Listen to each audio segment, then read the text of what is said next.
రాష్ట్ర వ్యాప్తంగా 26 జిల్లాల్లో మన అన్ని నియోజకవర్గాల్లో కూడా ఈరోజు ఇంటి స్థలాలు కావాలని మరి అర్జీలు ఇచ్చే కార్యక్రమానికి సిపిఐ పార్టీ శ్రీకారం చుట్టింది.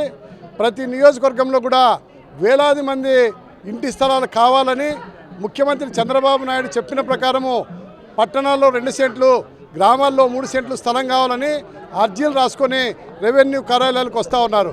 మరి ఈ సందర్భంగా నిన్ననే అనగాని సత్యప్రసాద్ గారు మాట్లాడారు. ఆయన 70,000 అప్లికేషన్లు మాత్రమే వచ్చాయి, మేము 2 సెంట్లు 3 సెంట్లు ఇచ్చేదానికి సిద్ధంగా ఉన్నామని మంత్రి చెప్తా ఉన్నాడు. మరి ఈరోజు 32 లక్షల మంది పేర్లని వైఎస్ఆర్ ప్రభుత్వము ఆన్లైన్లో వాళ్ళందరి పేర్లు కూడా నమోదు చేసింది. అందువలనే ఎక్కువ మంది ఈ యొక్క లబ్ధిదారులు ఆ యొక్క ఆన్లైన్లో నమోదు కావడంలే, వాళ్ళని సిస్టమ్ తీసుకోవడంలే. దానికోసమనే వాటన్నింటినీ తొలగించాలా. ఎందుకంటే గతంలో ఇచ్చిన ప్రభుత్వము 1 సెంటు స్థలము 1,80,000 రూపాయలు సరిపోదనే కదా 32 లక్షల్లో కనీసం ఒక 4-5 లక్షల మంది మాత్రమే ఇల్లు నిర్మించుకున్నారు. మిగిలినవన్నీ కూడా ఖాళీ ఉన్నాయి. కాబట్టి ఆ జగనన్న లేఅవుట్లని చంద్రబాబు నాయుడు లేఅవుట్లుగా మార్చి 2 సెంట్ల స్థలాన్ని చేయాలని, గ్రామాల్లో 3 సెంట్లు ఇవ్వాలని, ఆయన చెప్పినట్లు 4 లక్షలు కాకుండా నిర్మాణ వ్యయం పెరిగిపోయింది కాబట్టి 5 లక్షలు ఇవ్వాలని సిపిఐ పార్టీ డిమాండ్ చేస్తూ ఉంది. ఈ వాస్తవాన్ని గుర్తించకుండా మంత్రి ఆన్లైన్లో తీసుకోకుండా కేవలం 70,000 అప్లికేషన్లు వచ్చినాయంటే ఎట్లా?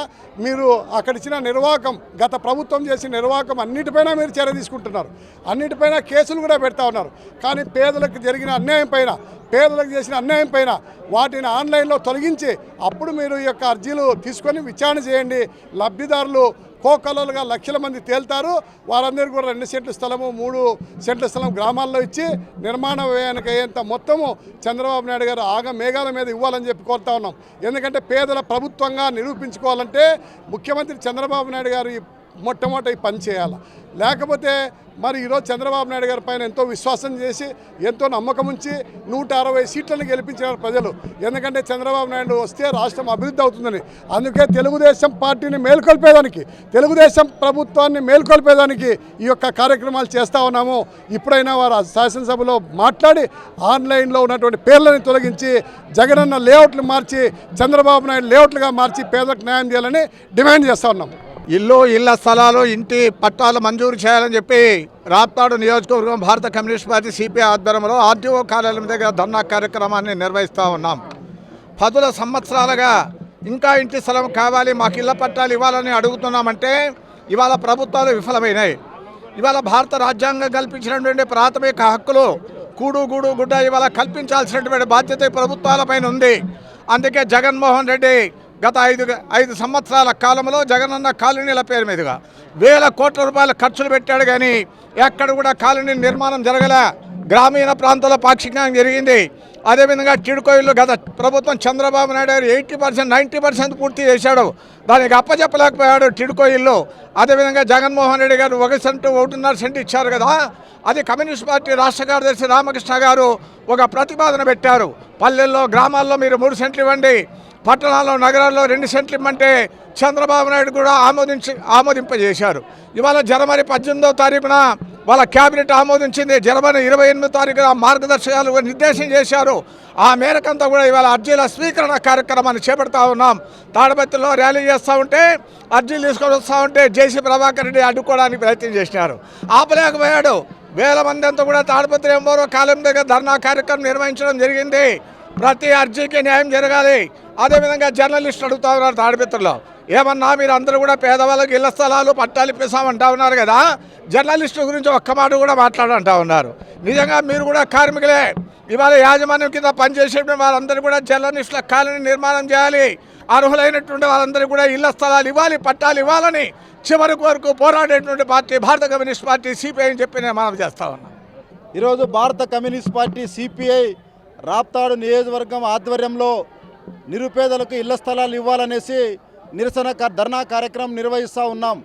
ఎందుకంటే గత వైఎస్ఆర్ ప్రభుత్వంలో మరి నివాస యోగ్యం లేనటువంటి భూముల్లో ఇవాళ శ్మశానాల దగ్గర, వాగుల్లో, వంకల్లో మరి ఇవాళ ఆ రోజు ఇళ్ల స్థలాలు ఇవ్వడం జరిగింది.